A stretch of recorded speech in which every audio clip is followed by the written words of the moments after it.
Welcome to ए मेडिकेटर। आज हम पढ़ने वाले हैं मॉडर्न टेक्नोलॉजी के बारे में जो है आईवीएफ। आईवीएफ का फुल फॉर्म है इन विट्रो फर्टिलाइजेशन।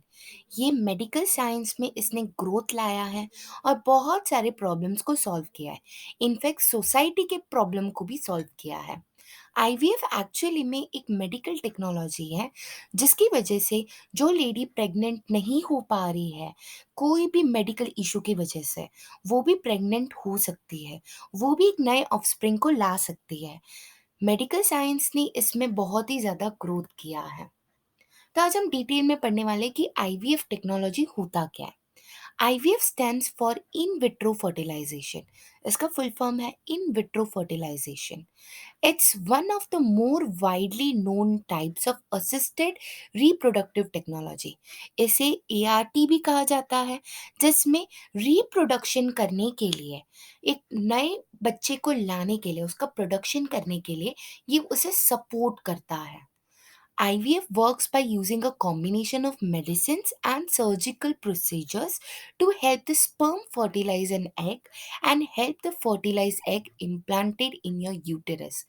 ये एक्चुअली होता क्या है, आईवीएफ एक ऐसा टेक्नोलॉजी है कि वुमेन के अंदर का ओसाइट निकालते हैं और मेल का स्पर्म निकालते हैं, उसको दोनों को फर्टिलाइज करके एग में डाला जाता है with the help of medical and surgical procedure.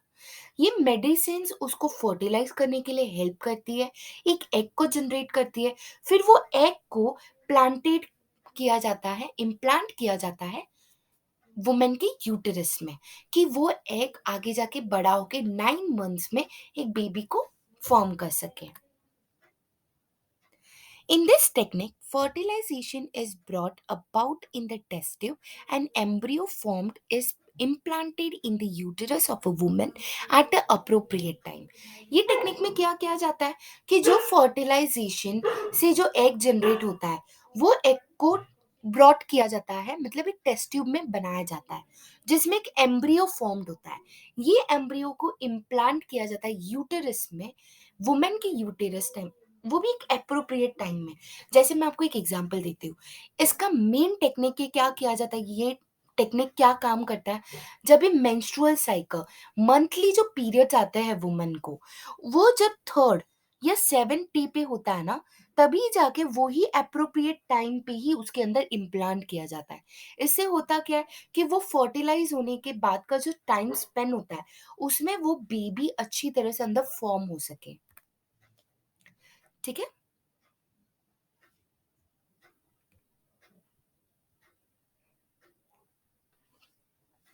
IVF technique सबसे ज्यादा किस लिए यूज होती है, जो पर्सन जिसे बच्चा नहीं हो पा रहा है, एक ऐसा कपल जिसको बहुत सारी प्रॉब्लम्स आ रही है। कुछ एग्जांपल्स भी दिए गए प्रॉब्लम्स, आप देख सकते हो। लेस स्पर्म काउंट, अगर एक मेल है, उसका जो स्पर्म है, मतलब जब उसका सीमेन निकलता है वाइट कलर का, अगर उसके अंदर स्पर्म काउंट कम हुआ तो भी वो बेबी को जनरेट नहीं कर पाता। इसके ऊपर मैं और एक डिटेल वीडियो बनाऊंगी कि जिसमें किस तरह से स्पर्म यूटेरस में आगे फ्लो करता है, फ्लो करके किस तरह से वो एग में ट्रांसफॉर्म होता है। इसके ऊपर डिटेल वीडियो नेक्स्ट ही आ जाएगी। इसमें होता क्या है कि अगर वो स्पर्म काउंट कम है, तो वो जब अपने वे पे होता है तो बीच में ही वो उसकी एनर्जी लूज कर देता है और वो स्पर्म वहां पे मर जाता है, तो वो एग तक पहुंच ही नहीं पाता। इसकी वजह से भी प्रॉब्लम हो सकती है। या दूसरा ऑब्स्टेकल क्या आ सकता है कि जो वुमेन है, उसका जो वर्जाइना है उसमें ओविडक्ट होता है। वो जो 2 ओविडक्ट है ना, अगर उसमें किसी में ऑब्स्टेकल है या कोई ट्यूमर है या कोई गांठ आ गई है, तो उसकी वजह से भी स्पर्म वहां उसके अंदर से अंदर नहीं जा पाता और एग के साथ फ्यूज नहीं कर पाता।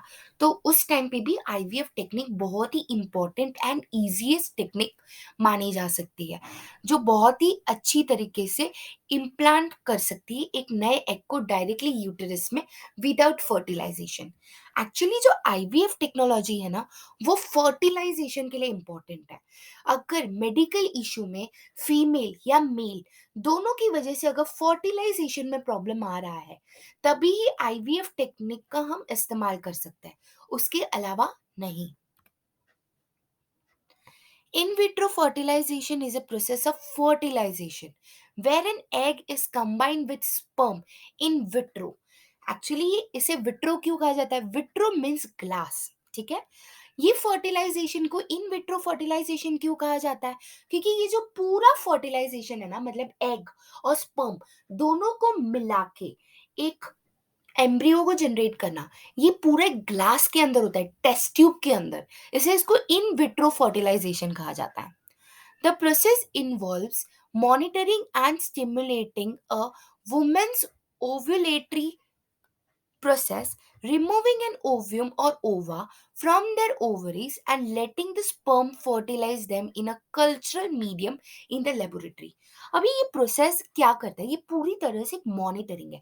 मतलब डॉक्टर क्या करता है, पहले तो एक लेडीज को बुलाता है, उसकी पूरी मेडिकल ट्रीटमेंट या मेडिकल चेकअप्स करवाता है। मेल को बुलाता है, मेल के भी सारे मेडिकल चेकअप्स करता है। फिर वो एक्चुअल देखता है कि मेल के स्पर्म काउंट में प्रॉब्लम है कि फीमेल के ओविडक्ट में प्रॉब्लम है। उसको अच्छी तरह से मॉनिटर करने के बाद, उसको पूरी अच्छी तरह से समझने के बाद वो क्या करता है कि हाँ ठीक है, ओविडक्ट में प्रॉब्लम है, कोई प्रॉब्लम नहीं है, हम उसको बाहर ले लेते हैं, उसमें से इंजेक्शन के थ्रू हम ओसाइट बाहर निकाल लेते हैं और यहाँ पे हमें स्पर्म तो मिल ही रहा है। स्पर्म और ओसाइट को मिला के एक एग बना देते हैं ग्लास के अंदर।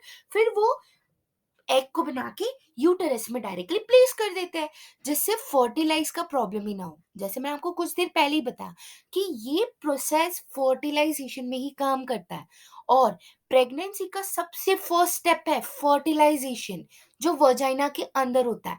अगर फर्टिलाइजेशन में प्रॉब्लम हो रहा है तो भी वो बेबी फॉर्म नहीं कर सकता है। सो फर्टिलाइजेशन बहुत ही इंपॉर्टेंट है, इसीलिए इन विट्रो फर्टिलाइजेशन का इस्तेमाल होता है। After the fertilized egg undergoes the embryo culture for 2 to 6 days, it is implanted in the uterus with an intention of establishing a successful pregnancy. अब होता क्या है कि वो टेस्ट ट्यूब के अंदर एक छोटा सा एग तो जनरेट हो गया, बट वो एग को डायरेक्टली प्लांट नहीं किया जाता है। क्यों नहीं किया जाता है? वो एग को टेस्ट किया जाता है कि वो बड़ा हो सकता है, वो ग्रो कर सकता है, वो एम्ब्रियो जनरेट कर पाएगा क्या। बहुत बार ऐसा भी होता है कि हम बाहर, अभी इसका एक एग्जांपल दे सकती हूँ। स्पर्म है ना, स्पर्म का लाइफ स्पेन सिर्फ 30 मिनट्स है। अगर 30 मिनट्स के ऊपर हो गया ना तो उसके अंदर के सारे स्पर्म्स मर जाते हैं, ये उनकी फर्टिलिटी बहुत ही कम हो जाती है। तो ये प्रॉब्लम हो सकता है।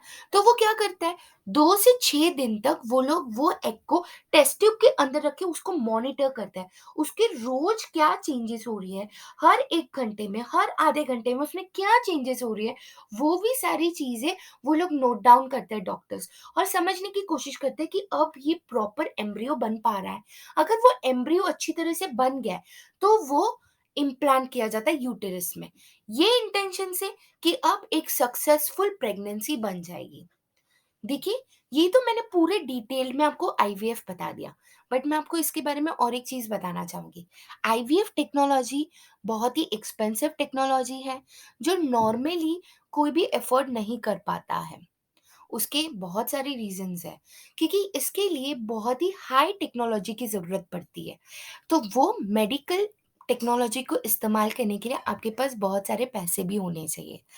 तो मैं सबको एक चीज़ समझाना चाहूँगी कि अगर आपके घर पे कोई बेटी है या बेटा है, तो पहले ही कोशिश करिए कि उसको बचपन से ही अच्छे से अच्छा पोषण दे सके, उसे अच्छे से अच्छा खाना दे सके।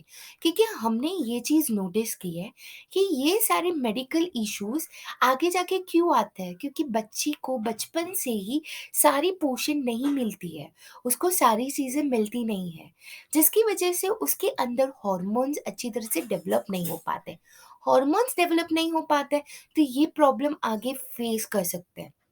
तो मैं आप सबको सजेशन देना चाहूँगी कि आपके घर पे अगर कोई बच्चा हो या बच्चा आने वाला हो या फ्यूचर के लिए, आप ये चीज़ ध्यान रखिए कि बच्चे को अच्छे से अच्छा खाना प्रोवाइड कीजिए, अच्छे से अच्छा उसको एटमॉस्फियर दीजिए, उसको अच्छे से अच्छा पोषण देने की कोशिश कीजिए कि उसके लाइफ में आगे ये प्रॉब्लम ना हो।